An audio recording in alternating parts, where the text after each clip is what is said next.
السلام عليكم ورحمة الله وبركاته. الحمد لله رب العالمين الرحمن الرحيم مالك يوم الدين. أشهد أن لا إله إلا الله وأشهد أن محمدا عبده ورسوله. أما بعد، أعوذ بالله من الشيطان الرجيم. بسم الله الرحمن الرحيم. واعبدوا الله ولا تشركوا به شيئا وبالوالدين إحسانا وبذي القربى واليتامى والمساكين والجار ذي القربى والجار الجنب والصاحب بالجنب وابن السبيل وما ملكت أيمانكم إن الله لا يحب من كان مختالا فخورا. صدر انجمن، حکم صاحبان، دیگر مشفق مربی اساتذہ کرام اور اسلامی بھائیوں، آج کے اس سالانہ انجمن میں آپ حضرات کے سامنے جس موضوع کے تحت کچھ بات عرض کرنی ہے وہ ہے ضعفاء اور ضرورت مندوں کے حقوق. محترم بھائیوں، اگر آپ دیکھیں تو اصل میں اسلام دو چیزوں کا نام ہے، ایک حقوق اللہ، دوسرا حقوق العباد.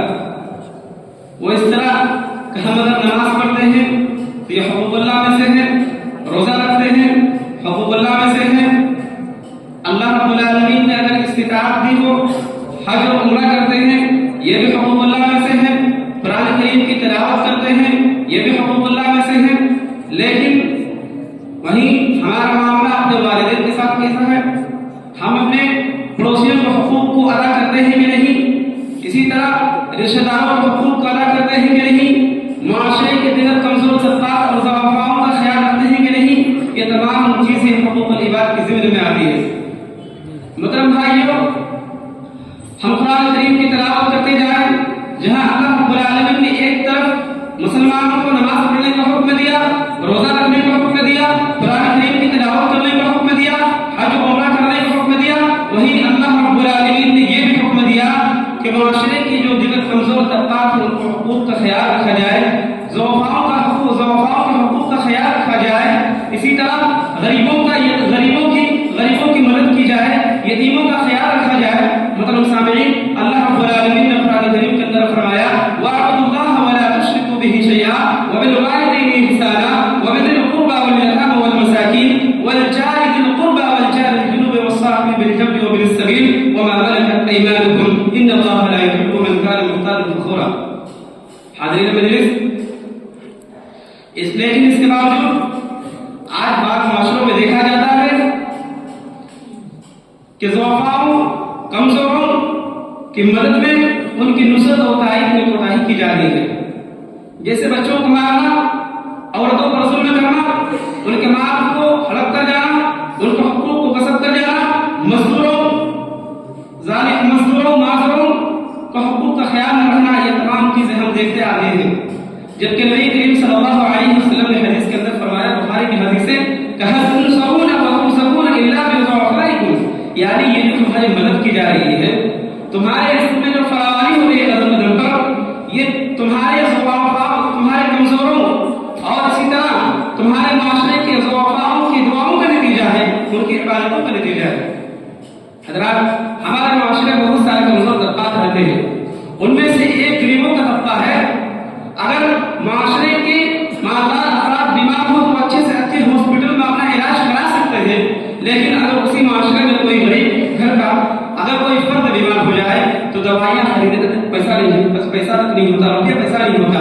اسی طرح صحابی حیثیت لوگ روزانہ مزے سے اچھی دعوتیں پڑھاتے ہیں، لیکن اسی معاشرے میں بہت سارے ایسے غریب افراد اور غریب خاندان رہتے ہیں جنہیں صحیح سے دو وقت کی روٹی تک نصیب نہیں ہوتی. جبکہ نبی کریم صلی اللہ علیہ وسلم کی حدیث ہے کہ شر الطعام طعام الولیمہ، وہ ولیمہ بہترین ولیمہ ہے جس میں ان لوگوں کو بلایا جائے جو نہیں آنا چاہتے ہیں اور ان لوگوں کو چھوڑ دیا جائے جو آنا چاہتے ہیں. اسی طرح ابو ہریرہ رضی اللہ تعالی عنہ کا ایک قول ہے جس کو امام ابو داؤد نے روایت کیا ہے، کہتے ہیں کہ شر الطعام طعام الولیمہ یدعى له الاغنیاء ويترك المساکین. مطلب سامعین، اسی طرح معاشرے کے کمزور طبقوں میں ایک طبقہ جو عہد نبوی میں پایا جاتا تھا وہ غلاموں کا طبقہ تھا. نبی کریم صلی اللہ علیہ وسلم کی بعثت سے پہلے غلاموں پر اس کی طاقت سے زیادہ کام لیا جاتا تھا، لیکن جب نبی کریم صلی اللہ علیہ وسلم نبی بنا کر اس معاشرے کے اندر، دنیا کے اندر پھیلے گئے تو نبی کریم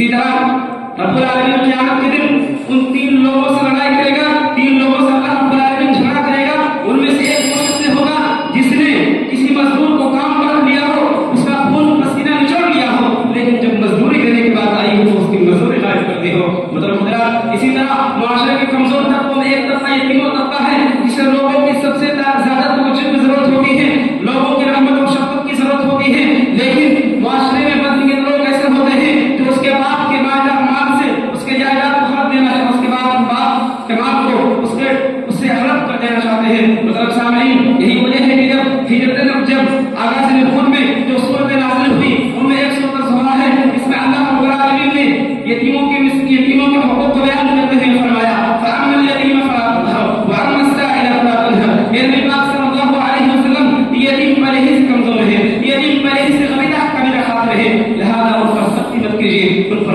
نرمی کا معاملہ کیجیے. مطلب حضرات آج ہمارا حال یہ ہے کہ ہم اللہ رب العالمین کو خوب ادا کرتے ہیں، لیکن حقوق کے بعد بہت پیچھے ہیں. ضرورت اس بات کی ہے کہ ہم یتیموں، غریبوں، مسکینوں اور اسی طرح معاشرے کے دیگر کمزور طبقات کا خیال رکھیں. اللہ رب العالمین سے آخر میں دعا ہے کہ اللہ تعالیٰ تو ہمیں کہنے سننے سے زیادہ عمل کرنے کی توفیق عطا فرما. آمین. وآخر دعوانا